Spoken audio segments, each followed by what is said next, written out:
Hello, this is Eamon O'Brien and you're very welcome to the Reluctant Speakers Club Expert Series. And today we're going to be talking about the power and the importance of interaction with your audiences, both before and after events. And I'm delighted to welcome today Noel Davison. Noel, I know you of old, of course, and you're a social media consultant, a speaker, a trainer.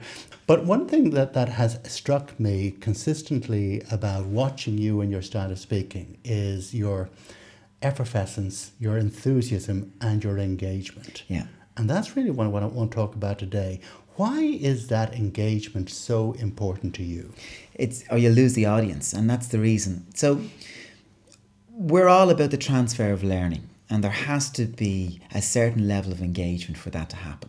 As soon as somebody tunes out, you've lost them. Yeah. You know, the ability to transfer knowledge, to get across the purpose of why you're there is to transfer that knowledge or training. So there has to be a little bit element of entertainment about Yes. it, and very much so. I was lucky enough to be Apple trained, and Apple have a whole philosophy of how you transfer learning. And it comes down to three things. They say you can tell somebody something and they'll only remember a very small part of it. They reckon it's about 8 or 9%. You can show somebody something and they'll only really remember 15 to 18% of that. But you involve them and involve them, Yes. they'll remember a whole lot more. So Yes. you'll notice if you ever go into an Apple store, the salesperson demonstrating the product will never really touch it. They'll let you touch it. They'll stand and they'll pass directions to you. And you're becoming involved in the product itself. And they're beautiful products, obviously. They want you to touch them. Yeah. But they want to take the fear out of it. And they recognise that's one of the problems with their actual offering is their computers, it's tech. Somebody may not have used the product before, and there's fear. So the way to do that is involve them in and get them to do it themselves. It takes the fear away. So when we're training, we're doing that exact same thing. And we have to remember that in the audience, you have different levels of knowledge. There could be somebody who knows far more about the subject matter than you actually do. And you've got to acknowledge that. And that actually brings up a big question, really, doesn't it? Because what happens when you have many different levels within an audience because you want them all involved? So how do you take that? You know, the very first thing I ever learned was to get people to introduce themselves. And I've often done it with 120 people in the room. It can take a long time. When I say a long time, 15, 20 minutes. We kind of control the pace of it. But that gives you a flavour of who's in the room. It also gives you a flavour of the ability. They're immediately involved in what you're doing, that you're not talking to them or at them, you're engaging them in the day. And then actually you've set the platform, it's not too bad.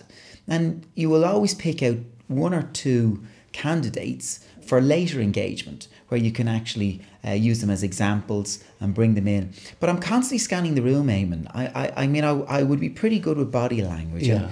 I'm constantly watching for somebody who's becoming disengaged, and then you ask them a question or you bring them back in. And so questions, that would be certainly one way to bring people back in. And do you have favourite involvement tools or things that you do? I do. I don't use podiums. Yeah, I agree with you. Never did. If there's one there, I'll stand to the left of it or in front of it. I don't use hand mics. I use roaming mics, whether it be a pendant or a collar mic or a neck mic, because I roam. And that's the easiest way. You know, you can actually work the room much easier. If it's a large room, you need a microphone. If there isn't a need for a microphone, I don't use one at all. But my favourite technique is actually to roam the room and look the person in the eye and ask them a question, or do you agree with that? Do you disagree? What do you think? And, you know, as a trainer, my most used phrase lately is, does that make sense? I'm always asking, how are we doing here? Is this making sense? And you're encouraging people to engage back, to say, Yes. I'm sorry, I don't understand that. And there's no shame in that whatsoever. You know, transferring knowledge is an art, and none of us are perfect at it. But if we keep people engaged, we have half a chance of transferring You're knowledge. absolutely right. In fact, I think when we were talking most recently, we were talking about the experience. That's so right. what do people actually walk away with? I've been there, now what did I take from that? Yeah, you know, it's extraordinary. And I'll add one of my own theories into this. People won't remember most of what you say. They'll remember how you made them feel. Yeah, I like that phrase. And it's so true. You know, there has to be a bit of entertainment So I would structure things throughout the day, especially if it's a long day. We have the graveyard shift, as we call it, straight after lunch. Absolutely, yeah. So there has to be a bit of video content. It gives me a break from speaking. But I would use media as much as possible. Live interactions with the people in the audience, video to demonstrate what we're doing, and just keep a bit of an entertainment level to it. So there's entertainment, is absolutely right. But are there things now, for example, that you won't do? Things that you've learned over the years, oh, that's probably not a good idea. Yeah, I'm very selective about the appearance of picking on somebody, and it's so easy that you've found a perfect candidate, but you keep referring to them all the time. You've got to spread the love really throughout the room. You cannot leave one area of that room neglected.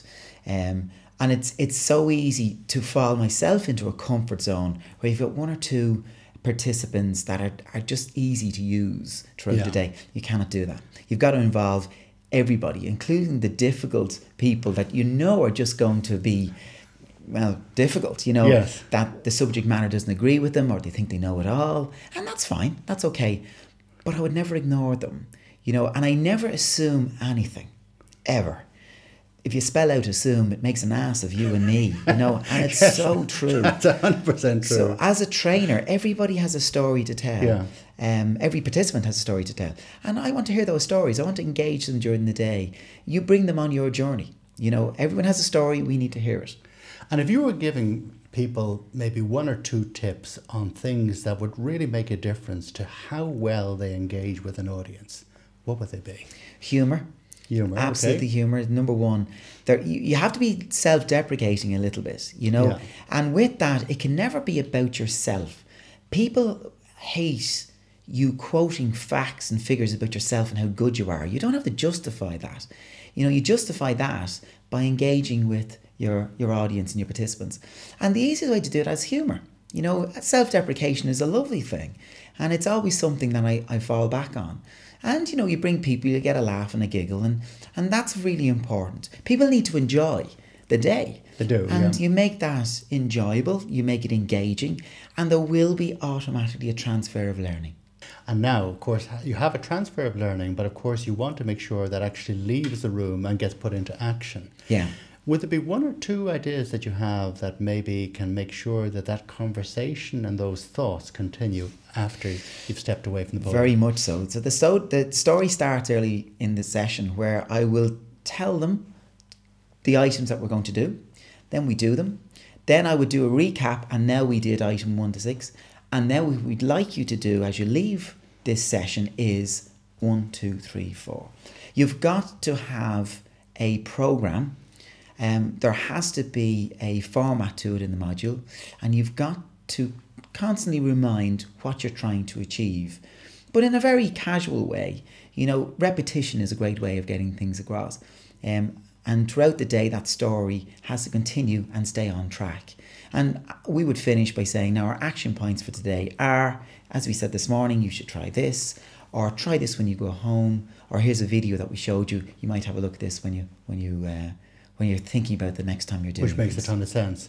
And tell me, and just to round out then, if there was one thing that you know now that you wish you had known when you started in this game, what would it be? It's not all about me. I remember thinking when you would stand up for the very first time, I felt the spotlight was on me. It was up to me to perform. It's extraordinary when you transfer it back to your audience that you're there as a conductor.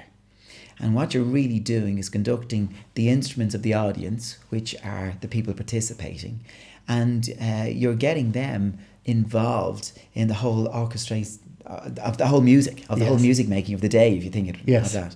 And that would be one thing to look back at it now, that, to be self-deprecating and not all about me. Don't be afraid to take the spotlight off. Your audience are the only ones who can play the notes anyway. That's exactly it. That's it. And you're there as a conductor to get the best notes out. So that would be the number one thing. Don't think that the spotlight's on you. It's not. Transfer the spotlight back onto your audience, and the sessions are much easier. Wonderful. Well, that's a wonderful note on which to end. So thank you indeed, Noel, for coming in today. And thank you for watching and listening. This has been Eamon O'Brien, and you've been listening to the Reluctant Speakers Club Expert Series. And until the next time, Happy speaking.